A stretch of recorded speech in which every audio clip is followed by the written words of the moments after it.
Well, hello everyone. So glad that you could all make it today. How is Spark going so far? Learning a lot? Well, we're really excited for you all to be here for our session today. We're going to be talking about building an internal user community as part of your Center of Excellence. We are so excited, and I'm going to hand it over to Tina. Thank you, Jill. So as Jill mentioned, we're going to be talking about Center of Excellence today. Why do you need one? And give you some actionable advice on how to get started with building your internal user community. So, quick introduction, I'm Jill, and I'm a Senior Customer Success Manager here at FullStory. I'm originally from California, currently living in Dallas. I've been in customer success for a little over 7 years, previously in the prop tech SaaS company industry. And fun fact, I am a huge foodie.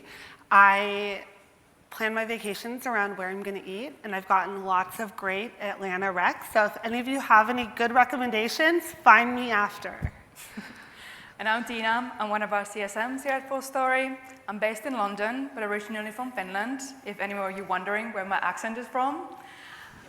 I've worked in customer success for the last 8 years, so I can tell you firsthand how big enterprises adopt change. And a fun fact about me is that I am not a fan of fun facts. I also want to introduce you to another person. This is Lindsay. Lindsay is head of customer experience at one of our e-commerce customers. They've been using FullStory in a few different teams for quite some time, but Lindsay has been a little bit worried. Like, are they using FullStory in the right way? So that's when she came to us. She asked for some advice. She was worried about that the adoption was not very high, things were not going as well as they should, and did the users understand the power of FullStory? So throughout this presentation, we will give you a few different tips how we have helped her overcome these challenges. But before we do that, let's start by defining what a Center of Excellence is. It's not a new term by any means. There are many different kinds of COEs out there, but Gartner describes Center of Excellence as center of knowledge concentrating existing expertise and resources in a discipline or capability to attain and sustain world-class performance and value. That was a mouthful. But to summarize it in one sentence, Center of Excellence's mission is to ensure successful product adoption and taking into consideration the technical implementation, education and communication, and lastly, user community. Center of Excellence really kind of like brings people away from those siloed teams and is at the core of a successful product adoption. So when you start building your Center of Excellence, start with the fundamentals. Start thinking, why do you want to create one? What's your desired outcome? Is it that the adoption is not very high? Is it because, things are not working as well as they should? Whatever the reason is, think about that first. Once you've done that, you can assign a leader for your Center of Excellence and think about different roles and responsibilities. Because, the person who's responsible for your technical implementation is usually a different person that is responsible for the community. And once you've done that, you can move on and think about the technical resources. So, you start your journey with FullStory, you set up your privacy settings, do your integrations, and once that is done, you can think about, okay, I have this cool new product now, so I want to communicate that to the business and make sure that people know how to use FullStory. So have those enablement sessions in place, set up your communication channels, whether it's Slack or Teams or whatever you use in your company. And last but not least, I would say as an icing on the cake, community will bring all of this together and ensure your successful journey with FullStory. And while all of these 4 pillars of Center of Excellence are really important, today we will be focusing on what we think is the most essential part of your user experience, and that is building that internal user community. And the reason for that is quite simple. Without people, it's very difficult to do any kind of change, yet alone adopt a new product. I have worked with dozens and dozens of customers over the last 8 years, building their COEs, and what I have noticed is that a community always seems to be the last priority. It is always thought to be some kind of nice to have or a support function. But what I have also noticed is that the customers who have the highest adoption rates, who get genuine value out of the product, are the ones who are focusing on bringing people together. And not only does, of course, community help you adopt a new product, it will also help you share the workload. Community is often there helping you with different initiatives, different events, helping with those enablement sessions, just being there for the users. A few more benefits is, of course, the feedback. So thinking about your huge organization, through a community, it's so much easier to get feedback, get ideas, understand what people are doing. So it's a really easy channel to do that. And last but not least, we've talked about value today a little bit already. So through a community, you can also ensure the return for your investment. Because when you're, again, bringing people together, people very easily talk about their successes and what they're doing with FullStory. Is it saving time? Is it saving money? Is it maybe finding new revenue streams? Whatever that value is, people usually want to share that with others.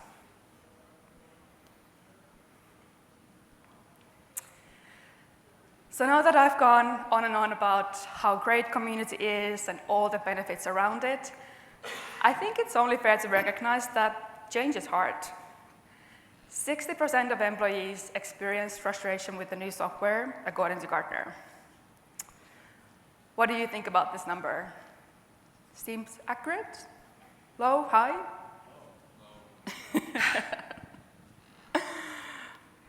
Well, luckily we have a few different ways how we can help you prevent this. And first of all, I'll go back to the beginning of the session when I mentioned the why. So people need to understand why you are making this change. Why FullStory? So try to build a story behind FullStory. So, why did you buy it?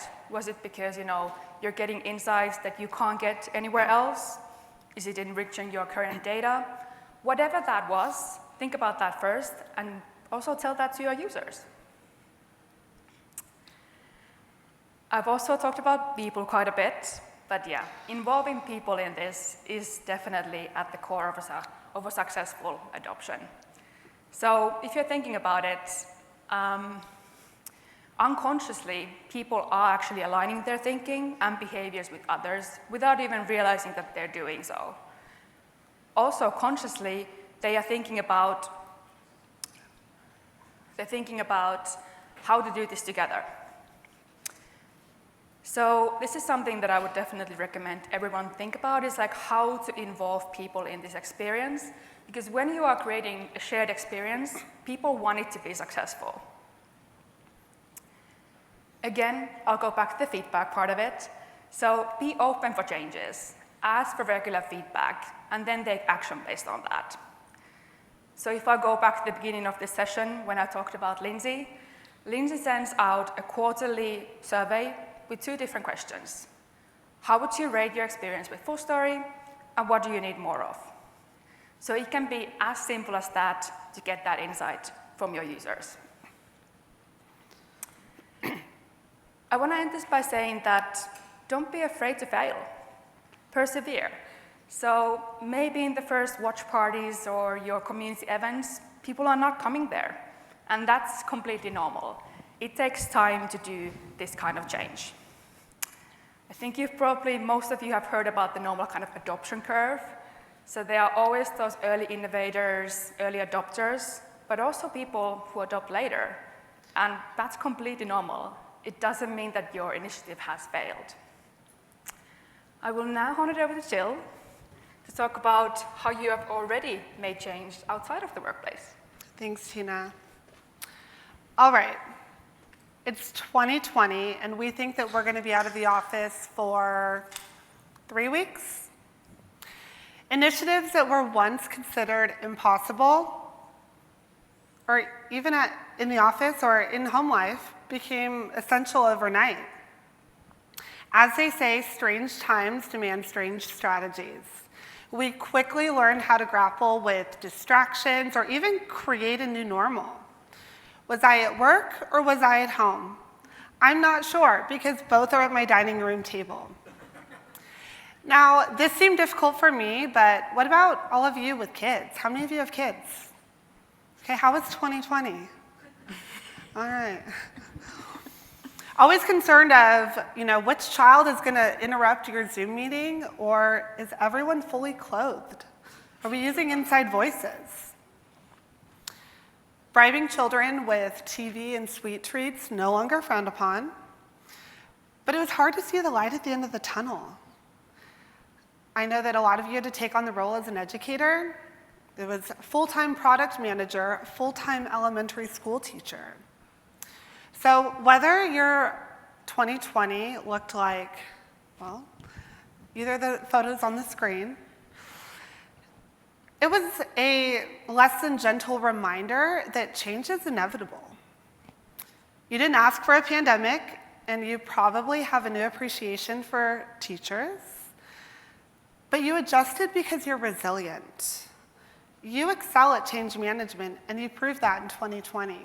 And so we're going to use those same skills in your current role, in your next role, or even at home.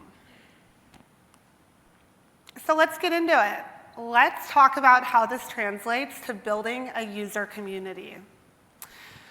We're going to use those same change management skills that we learned in 2020 to build a FullStory user community. Now, while you may or may not have been part of the original implementation, you're probably here because you're an admin or a champion, and you're somewhat responsible for making decisions about your organization's digital experience. So now what? Well, building a user community is the missing puzzle piece. I have great news. This requires minimal setup. There's just 2 main requirements. 1, finding people who are dedicated to solving problems. And 2, getting that executive buy-in. When leaders buy into change management, we know that engagement increases significantly. So the first step is finding your FullStory champions. Now, as we were preparing for this session, Tina and I met with some of our colleagues, our other FullStory success managers, and we asked them to compile a list of the top qualities that they see in an excellent FullStory champion. Now, I'm going to call out a few less obvious ones here, but we're looking for someone that has a passion to teach others. Someone that has the willingness to find opportunities and share them. This is something that was actually really important to Lindsay. Her UX team was really excited to share their findings with the product team, and they worked so well together. Look for a great storyteller, someone who is influential and can create the right buzz. Now, I do want to point out one thing that's not on the screen. You might be asking as an admin, or maybe your champions are asking, what's in it for me? And that's okay. When you take on this role within your organization, you can add this to your resume. You can add it to your LinkedIn. This demonstrates leadership. These are transferable skills that will help you in the next step in your career, wherever that may be. And just as it did for Lindsay. Lindsay started as the FullStory champion, and now she's the owner. So I want to know, we listed a couple, but I'd love to hear from all of you, and I've heard a couple of you at our solutions lab, but what qualities make a great champion? Don't be shy. Good with ambiguity. They're not scared to try. Not scared to try, exactly. Or fail. Someone that's curious. Great. Look.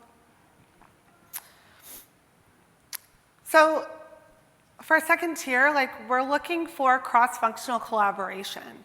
So here are a couple of ways to encourage cross-functional collaboration when building your user community. First, have your champions host office hours. Doesn't have to be a huge time commitment, but having time available for other users within their business unit to come together, ask really specific questions, and work in a small group. This can be, like I said, bi-weekly or even once a month, but this is going to have a huge impact for each of those business units. Find ways to integrate FullStory into your current tech stack. If you're unsure of our integrations, check out our Help Center. Our most successful customers are heavily using Note and Share. How many of you are familiar with the Note and Share functionality? Great. So for those of you that are not, this makes it really easy for users to be able to share a specific point in a session with their colleagues. This makes cross-collaboration really easy, and it can be shared via the Slack, Trello, or Jira integrations as well. Next, schedule monthly meetings for your champions. Bring the champions together and talk about their findings with their individual business units. This is a great place to collaborate and share strategies internally. What dashboards are your teams using? What segments have they built? We don't need to reinvent the wheel. Fourth, embed FullStory into your current workflows. Make it easy for your team. Make it part of the process. So for example, if you have a new product launching, use the alerts, check your thresholds. I know that Lindsay, something that she was really excited about was starting FullStory Fridays, where they'd come together for 30 minutes, a specific business unit would select a segment, and they'd watch a couple sessions. Well, when users are coming from different areas of the business, you can all be watching the exact same session, and you're going to get tons of perspective from other users with different backgrounds and skill sets. This is so valuable. And the last one here, this is a hot topic lately, executive level dashboards. What does leadership want to see? What are your KPIs and metrics? And how are you showcasing that to leadership? This is really important, especially if you're trying to get buy-in each year. So definitely work together, make each other look good, right? So when executives are seeing these dashboards, you're making your team look good, they're making you look good. This is a win-win. And finally, community resources. So having resources readily available and making it easy. Anyone who wants to learn will have access to do so. Some ideas here, if you don't already have an internal wiki, this is step one. This is crucial. You can have things there like, how do I get a seat in FullStory? Any previous trainings, recordings, FAQs? This is a great place, and Tina talked about it earlier. Why is DXI important to your organization? When people know the why, they're more likely to get involved, especially if it means changing your processes. People want to know why.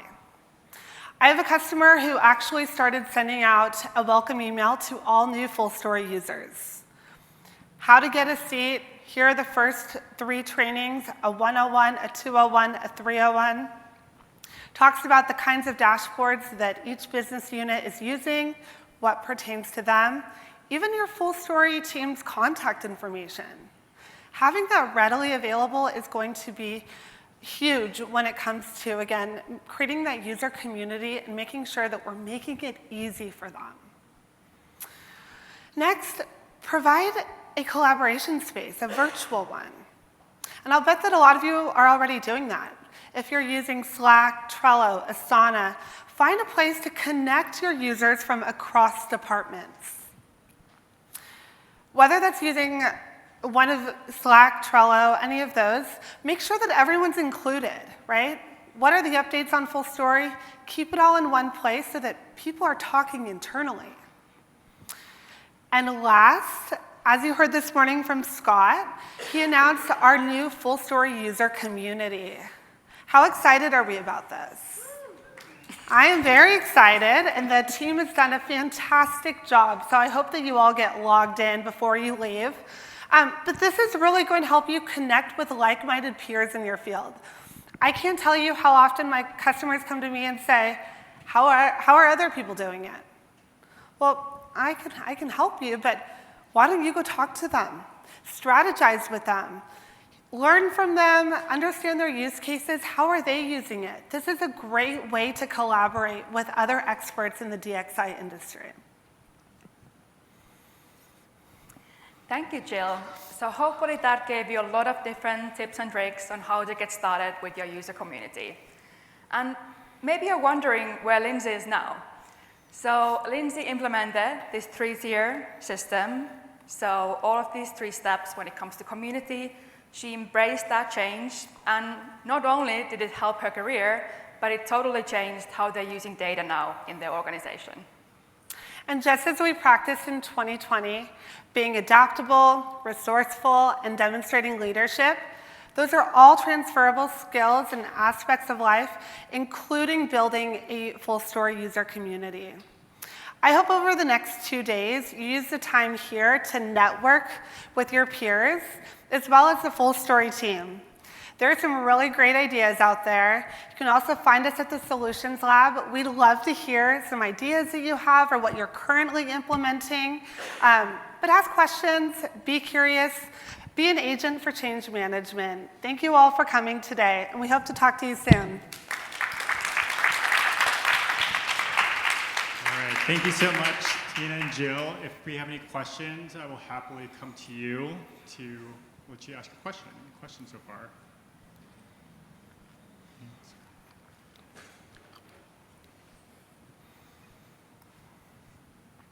Thank you. So my question is, it was recently in my organization announced that they wanted to do a digital transformation. It was a big thing, and I kind of laughed because I've been doing digital transformation probably for 25 years. However, what it means for my company was that they were going to hire people to fill pods, and these pods were to develop hypotheses and to follow down and try to get answers that could be then shared out to the organization. So that seems like it would be a prime spot for FullStory, right? However, what I found is some of the people in the pods are not scientifically minded, and really the implementation folks are, it's almost like an upside down pyramid. We have all these people running after all of these ideas. None of them, like all of them are important, so none of them are important. And in order to kind of facilitate the changes, they're not always looking at it with the most scientific methods. So in order to control that, like in a community, how can we release FullStory to more people to get answers to their questions, but be careful about what actually the changes are, like the conclusions that people are coming to make sure that they're doing the right things and not just telling part of the story instead of the full story. May I take it or you want to take it? Go ahead. So that's a great question. I think that there's a couple of ways. So I think first, when you're building your pods, having a champion within that pod, I don't know if that's something that you currently do, but that's someone that can, again, elevate and go to that team and really be able to learn the types of questions and really understand the full story. As we know, it's a powerful platform, and there's going to be a lot of data. So really honing in on what's important can be challenging. So I think starting with a champion and really having one person elevate that. I think additionally, training. I don't know if they have watched some of the FullStory videos or if you have a CSM. There's always enablement sessions that are great, and if you don't have one, you can still schedule time. I think that's another great place to start because, again, it is a very powerful tool. So really taking a step back and asking that, coming to FullStory with a question and a hypothesis, that is true, but it can get really broad. So I recommend starting with a champion, and if you want to chat more, we would love to help you further strategize with more details and specifics to your organization. Of course. Any other questions?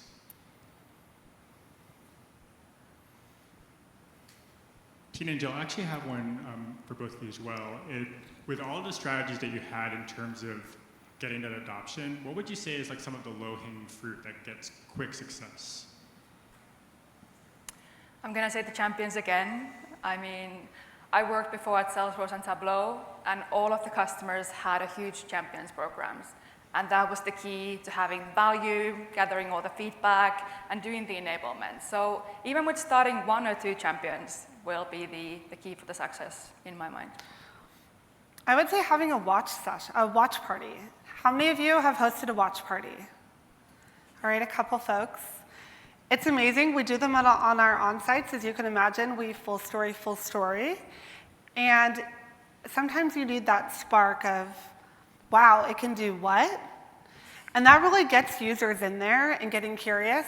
Fun fact, you can't break it. So get in there, click around, understand the different ways that you can slice and dice data. And I think that's a really easy way, fun way. Bring in lunch, do a lunch and learn, bring some popcorn.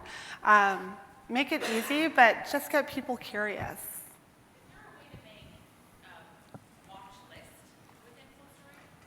Jill, I'm going to repeat the question for everyone virtually. Is there a way to create a watch list? So if you want to choose, so typically I'd say create a segment, what do you want to understand? And all of the sessions in your session replay will include that. But if you want to include, I know for our on-site, we grab specific ones. We just take the link from, you can even grab it from the note and share if that's easier, and you can watch the link from there. Great questions. Any other questions? All right, well, let's give Jill and Tina one more round of applause. Thank you. And we will break again before our next sessions. And we will be at Solutions Lab today and tomorrow, so if you have any ideas or questions or want to talk strategy, we'd love to chat with you.